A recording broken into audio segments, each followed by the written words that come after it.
Olá pessoal, sejam muito bem-vindos. Hoje a gente vai falar sobre a medicina veterinária de animais silvestres e estamos aqui com o Dr. William. Vamos entrevistar ele e fazer algumas perguntas sobre o seu cotidiano. O senhor poderia se apresentar, por favor? Meu nome é William Fayad, eu trabalho...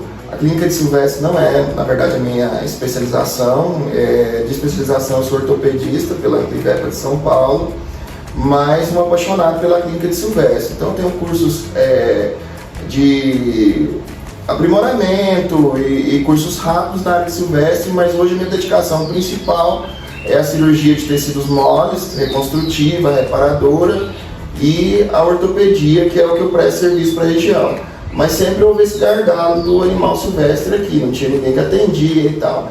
Então eu comecei de maneira autodidata a ler sobre, me informar sobre, desde criança eu crio, meu irmão também é veterinário e cria. Então nós dois começamos a atender esses animais e prestar um serviço, né, na parte de animais silvestres. Tem uma especialista em barreiras, a parte clínica ela faz muita coisa também, a parte cirúrgica algumas coisas ela faz, outras coisas ela manda pra gente, então a gente trabalha nessa parceria. Há quanto tempo você atua nessa área? De silvestres? Olha, eu posso dizer que, como é uma coisa que eu já iniciei a minha carreira meio que atuando, né? Porque eu iniciei minha carreira numa cidade muito pequena, que era agropecuária junto com uma clínica veterinária no fundo. Então eu fazia atendimento de campo, gado de leite, atendimento pouco a equino, nunca gostei da parte de equino, mas fazia quando tinha. E a gente atendia silvestre, ela parecia, atendia cães, mas eu acho que se intensificou mais aqui em Luiz Eduardo. De uns 8 anos para cá a gente tem atendido bastante, principalmente por causa dessa parceria que a gente fez filantrópica, né, de receber esses animais da Secretaria do Meio Ambiente, do Corpo de Bombeiros, tratá-los gratuitamente e depois encaminhar para os CETAS. Então é mais ou menos 8 anos, né? Mais ou menos 8 anos, que se intensificou, né? O que te levou a escolher a medicina veterinária e especialmente os animais silvestres? Olha, a escolha da medicina veterinária acho que foi até meio inconsciente, porque eu era criança, meu tio é veterinário desde 79, e eu vi ele trabalhando na clínica veterinária que me fascinava. Então prestei esse vestibular só para veterinária praticamente, só tinha ideia veterinária mesmo. Mas não sabia muito bem se ia para medicina de pequenos, de grandes, no entanto trabalhei com grandes no começo e tal. E aí depois fui para essa parte de pequenos, e depois, a partir desse gargalo que eu via, dessa falta de profissionais para atender esses animais silvestres, que muitas vezes ficavam sem atendimento mesmo, às vezes as pessoas tinham um coelho em casa, tinha uma otite e ninguém atendia, tinha uma periodontite, tinha um problema odontológico, ou sei lá, tinha uma infecção. Então a gente começou a ler sobre, a fazer cursos e atender esses animais, mas lógico, junto com, eu acho que ainda a gente não dá para sobreviver de animais silvestres aqui. Então, junto com as cirurgias, junto com os outros atendimentos, mas a gente tenta uma rotina razoável, assim, além do atendimento gratuito que a gente faz, a gente deve atender em torno de mais ou menos 4 animais por semana, vamos dizer assim, de dono, ou seja, papagaios, citacídeos, né, papagaio, arara, periquito, calopsita, e os lagomorfos, os coelhos e roedores, principalmente porquinho da Índia, hamster, a gente atende bastante. Qualquer médico veterinário pode atuar como especialista de animais silvestres? Na verdade, qualquer profissional pode atuar na medicina de silvestres, né? Pode operar, pode fazer, a gente pode fazer tudo, aquilo que a tua segurança te permite fazer. Por exemplo, a minha área de especialização é ortopedia, mas eu opero cirurgia reconstrutiva, eu tenho alguns cursos relativamente longos na área, mas assim, eu não me identifico eu não faço uma propaganda de que sou especialista em silvestre, porque na verdade eu não fiz especialização em silvestre. Eu trabalho com silvestre, eu atuo na medicina de silvestres, mas eu não sou especialista. E sim, qualquer veterinário, a partir do momento que sai da universidade, lógico, pautado nos conceitos éticos, desde que atenda aos requisitos básicos de conhecimento, ele pode atender animal silvestre. Como foi essa trajetória até chegar aqui? Olha, eu acho que sempre a trajetória é uma trajetória, vamos dizer assim, global, difícil, né? Eu acho que para qualquer profissão. Eu montei o primeiro negócio em Goiás, a gente acabou indo à falência em menos de 1 ano. Então foi um negócio meio traumático, a gente trabalhava com coisa bem diferente, trabalhava com sal mineral para gado, de corte, essas coisas, era uma margem muito apertada, volume de dinheiro muito grande. Eu vim para cá, montei um consultório veterinário bem pequenininho, E aí foi crescendo, foi se tornando depois clínica, depois a gente foi automatizando, colocando ultrassom, laboratório, o centro cirúrgico equipando e tal, até chegar no patamar que é hoje, que hoje é uma clínica que atende, além de animais silvestres, faz toda essa parte cirúrgica, essa parte médica dos animais domésticos também, dos animais silvestres. Já estou com quatro veterinários, mais auxiliares e tudo, mas assim, eu acho que dentro de toda dificuldade valeu a pena. Pelo menos para mim, sempre quando alguém me pede conselhos, se eu faria de novo, eu faria tudo de novo. Quais foram os maiores desafios no início da carreira? Eu acho que o maior desafio é, primeiro, você aprender a cobrar pelo seu serviço. É o maior desafio que a gente tem. A gente não tem segurança para cobrar direito os honorários. A gente começa achando que cobrar é quase ofensivo. E depois você aprende que se você não cobra, você não tem tecnologia. Se você não tem tecnologia, você fica para trás. Você não dá o melhor para os animais. Então, você cobrar, você não está fazendo o melhor só para você. Você está fazendo para os animais, porque você se capacita a partir do momento que você cobra melhor. Você traz tecnologia para dentro da sua clínica. Você traz profissionais capacitados para dentro da sua clínica. Então, esse foi um desafio. Eu acho que o desafio de administrar mesmo, porque na universidade veterinária a gente não tem esse conhecimento a fundo de administração, e também é um conhecimento que a gente adquire muito com a vida, né? Às vezes tem gente que estuda administração a vida inteira e alguém que é semi-analfabeto que administra super bem, que tem vários negócios. Mas eu acho que foram duas coisas que me foram bastante difíceis. E eu acho que uma coisa que até hoje é difícil, que a gente nunca se acostuma, é, por exemplo, perder animal, né? Isso aí ainda é um choque, você às vezes recebe um animal muito ruim e tal, mas eu acho que quem realmente é uma profissão nunca se acostuma a perder o animal, a ter que fazer a eutanásia. Sempre você vai dar o melhor e às vezes se você dá no melhor não você perde a batalha, porque o animal vive pouco mesmo. Você começa a atender o animal por um ano, você vê toda a trajetória de vida dele, na hora que ele dá ali seus 12 anos por aí, já começa a vir as doenças cardíacas, renais e doenças infecciosas e tudo começa a falhar mesmo e você perde o animal. Às vezes você perde o animal mais jovem também, então perder é uma coisa difícil ainda, mas acho que isso aí na medicina é assim também, converso com amigos que são médicos, só que na medicina você às vezes passa para frente, né? Você tem um caso mais grave, você passa para frente, você vai para um oncologista, e na medicina veterinária, infelizmente, no interior não é essa a nossa realidade, então a gente pega o animal, a gente vai acompanhar o esplendor dele, mas vai acompanhar a decaída dele no final, na velhice. Então essa parte ainda é um pouco difícil. E quais são as maiores dificuldades da área de silvestres? Eu acho que a maior dificuldade da área de silvestre hoje é que assim, a parte de diagnóstico de silvestres, a gente ainda caminha muito pouco, a gente não tem muitos profissionais especializados. Por exemplo, eu não sou especialista. Nós temos a menina em Barreiras, mas também nós não contamos com infraestrutura organizada para esse atendimento silvestre. Por exemplo, os exames laboratoriais silvestres. Nós não temos ainda laboratoristas com grande conhecimento em células, por exemplo, de répteis. Nós não temos laboratoristas com grande conhecimento da parte de exame de fezes e tal. Então, assim, a literatura ainda, apesar de ter melhorado e está melhorando dia após dia, ela ainda é escassa, né? O conhecimento que você tem dos animais domésticos, se você passa para os animais silvestres, você não tem nem talvez um décimo, né? Se você pega, por exemplo, medicina de serpentes, avançou muito de 20 anos para cá, de 15 anos para cá que eu formei, mas ainda está engatinhando perto, por exemplo, da medicina de felinos ou da medicina de cães. Então ainda é um desafio, ainda a literatura é escassa, mesmo a literatura em inglês ainda é um pouco escassa, mas você tem bons livros, né, em inglês. Mas, por exemplo, você pega um livro completo de pequenos só falando de cachorro, você tem livro de 2.000 páginas. Você pega um livro de silvestre falando desde elefante até o hamster, até coral, às vezes de marinho, ele vai ter 2.000 páginas falando sobre várias espécies. Então a literatura ainda é um pouco escassa, assim. Qual a parte mais gratificante do seu trabalho? Eu acho que dependendo da espécie animal, eu acho que o gratificante é ver o animal bem, né?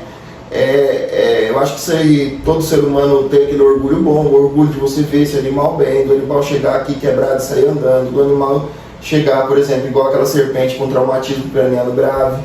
Ontem ela chegou, né, o pessoal deu pedrada nela, hoje ela já está ali brava com a gente, já querendo morder, então um sinal claro de melhora. Então isso é o nosso gratificante. Eu acho que essa é a nossa maior gratificação. além, claro, do financeiro, que não pode ficar para trás, porque você tem que, como eu disse anteriormente, mas essa acho que é a parte mais gratificante, dizendo assim, da profissão especificamente da medicina veterinária. Teve algum caso marcante que te fez ter certeza que estava no caminho certo? Especificamente silvestres, eu peguei 2 macacos, 2 bugios, que sofreram queimaduras graves, foram salvos. Inclusive os 2, por coincidência, foram pro mesmo setas e eram um macho e uma fêmea, os 2 tiveram filhotes lá, o macho e a fêmea, em períodos diferentes. Foram diferença de mais ou menos 3 meses, veio a fêmea, depois veio o macho. Eles morderam o fio de alta tensão e tiveram queimadura em toda a face. A gente cuidou aqui, a gente só mandou pro CETA de Salvador quando estava muito estável, quando estava comendo. Os animais chegaram numa situação muito grave, a gente conseguiu funcionar, colocar soro, fazer o tratamento com antibiótico terapia. Depois eles, é engraçado, os bugios eles gostam de tomar soro mesmo. Acho que até por uma questão evolutiva, o animal sente que está precisando daqueles eletrólitos, tá? Diferente do cachorro, do gato, a gente tem que forçar. A gente chegava na gaiola com a seringa, ele vinha para tomar o soro. Então a gente fez esse tratamento e esses 2 indivíduos, né, esses 2 macaquinhos foram para o CETA de Salvador e depois de mais ou menos uns 9 meses, o Vinícius, que é o veterinário de lá, me ligou e falou: ó, William, os macaquinhos que você cuidou agora, nós confirmamos por ultrassom que ela está prender. Quer dizer, formaram um casal que a gente tratou aqui. Esse foi um caso, especificamente do silvestre, que foi muito gratificante. Mas a gente tem vários outros também, tem veado que já veio para cá muito ruim, teve lobo que passou por aqui, passou por reabilitação, tudo, depois foi solto. Lógico que a gente trabalha muito no silêncio, não recebe os louros. Aí foi para depois para uma outra instituição chamou o Jornal Nacional, chamou o Fantástico, todo mundo veio. Ninguém citou a nossa clínica, que pegou no pior momento possível, que a gente pegou a cardiquiose, né, doença do carrapato. Não é uma coisa que se manifesta, mas ela amamentava ainda, estava abandonada. Mas a gente não trabalha para isso, acho que a gente tem que trabalhar pelo bem-estar do animal. Ela foi reabilitada, foi solta e assim, o primeiro atendimento, as primeiras 2 semanas ela passou na clínica. A gente sempre tinha cuidado, que ela ainda era brava, de fazer esse tratamento dela um pouco longe da gente, um pouco distante, para não acostumar com a presença humana, e ela conseguiu ser solta. Não sei se teve filhotes e tal, mas ela conseguiu ser reintroduzida no meio ambiente. O que a gente acha fantástico quando, lógico, isso é bom para o animal, né? Porque se o animal é pego, por exemplo, um pássaro com a asa quebrada, se você solta ele, você está condenando ele à morte.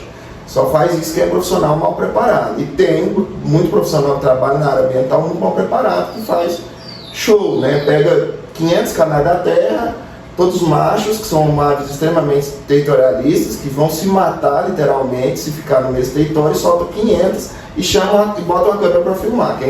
Quem tem um pouquinho de conhecimento vê que aquilo ali é um crime, vão sobreviver muito poucos. Mas quando é uma reintrodução responsável, é muito gratificante. Qual a principal diferença entre trabalhar com animais silvestres e animais domésticos? Eu acho que é o cuidado que a gente tem que ter com a própria segurança. O animal silvestre ele oferece esse risco à nossa segurança, mas eu acho que o principal desafio é essa literatura, que ela ainda é escassa. A gente não tem um grande conhecimento de animal silvestre como tem dos cães, por exemplo, das neoplasias, de tudo. A gente às vezes descobre alguma coisa e vai pesquisar aquilo até relativamente novo, porque não tem tanta coisa assim.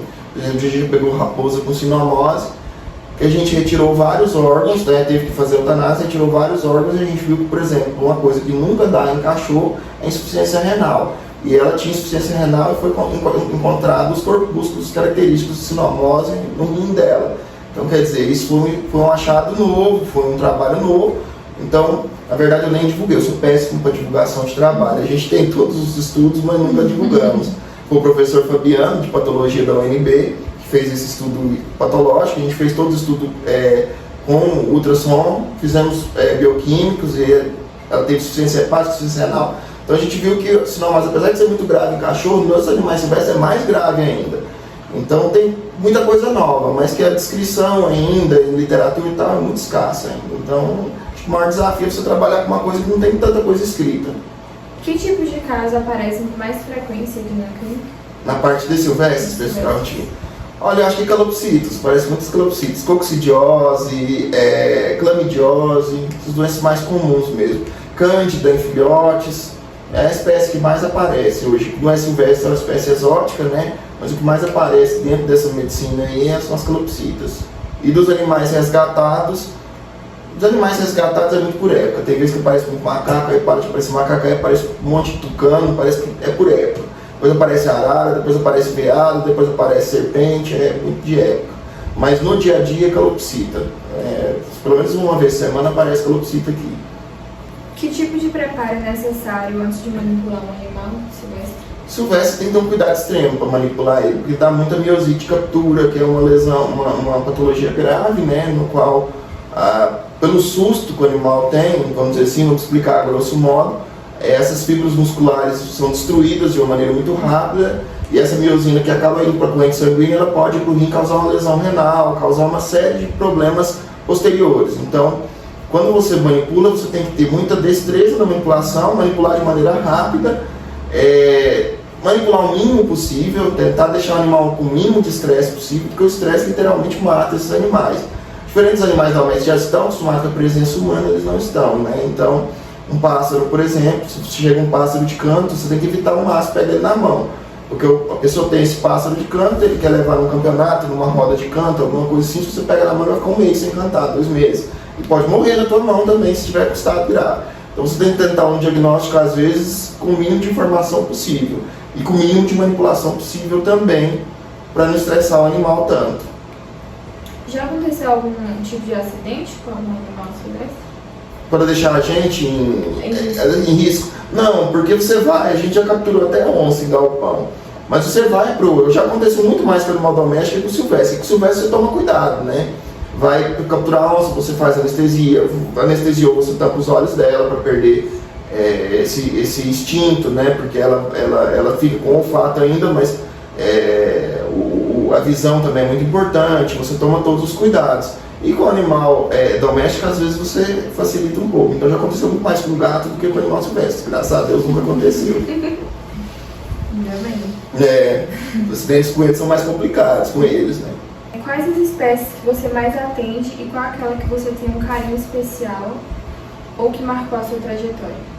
Olha, não dá para escolher uma espécie em si. Para quem gosta, igual eu que gosto e cria de várias espécies, né? Eu tenho pássaro, eu tenho peixe, aquário, eu tenho serpente, eu tenho arara, eu tenho cães. Então, assim, é muito difícil para mim escolher uma espécie, assim. Não tem uma que eu tenha carinho especial. Às vezes são indivíduos, os que ficam mais aqui acabam tendo esse carinho maior. Igual esses macaquinhos ficaram bastante tempo aqui, né? Ficaram quase um mês aqui e tal. Acaba pegando mais, mas não tem uma espécie que eu possa dizer que eu tenho mais carinho, não. Eu sou muito fascinado pelas serpentes, eu acho um animal muito bonito, muito misterioso, por isso eu crio também. Mas assim, eu não é minha espécie predileta, não é isso. É um fascínio especial que eu tenho com os répteis em geral, eu acho um animal muito interessante. Além do atendimento clínico, quais são as outras áreas em que esse especialista pode atuar? De silvestres? Hoje em dia tem os especialistas que atuam na área de laboratorial, por exemplo, na área de hemograma, na área de exame de fezes, na área dos exames específicos. Existem a parte cirúrgica também, que eu atuo em alguma coisa da parte cirúrgica. Lógico que a gente não faz tudo, porque eu não sou especialista, mas já operei papagaio, já operei jabuti. Então a gente tem essa área cirúrgica, tem a área laboratorial, tem a área de diagnóstico por imagem também, que a área está começando agora, raio-x, ultrassom neles. Mas assim, nos grandes centros, né? Aqui a gente ainda não tem tanta coisa ainda não. Quais são as consequências de manter um animal silvestre em casa?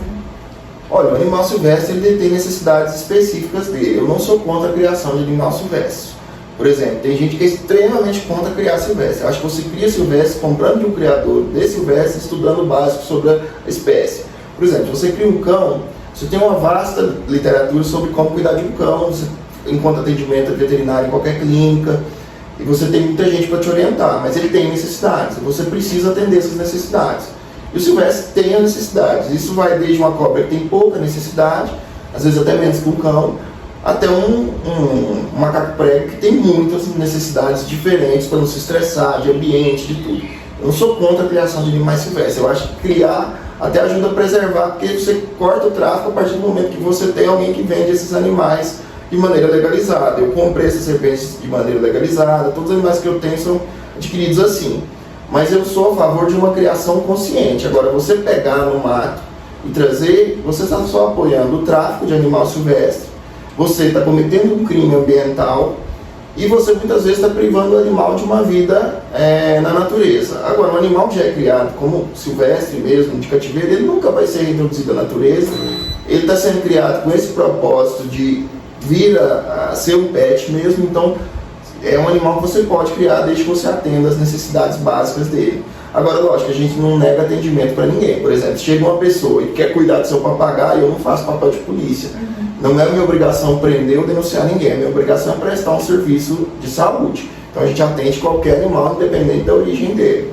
A gente atende, a maioria que a gente atende, infelizmente, ainda hoje é esses animais que são oriundos disso. Porque animal, papagaio de 30 anos, há 30 anos atrás o conceito era outro.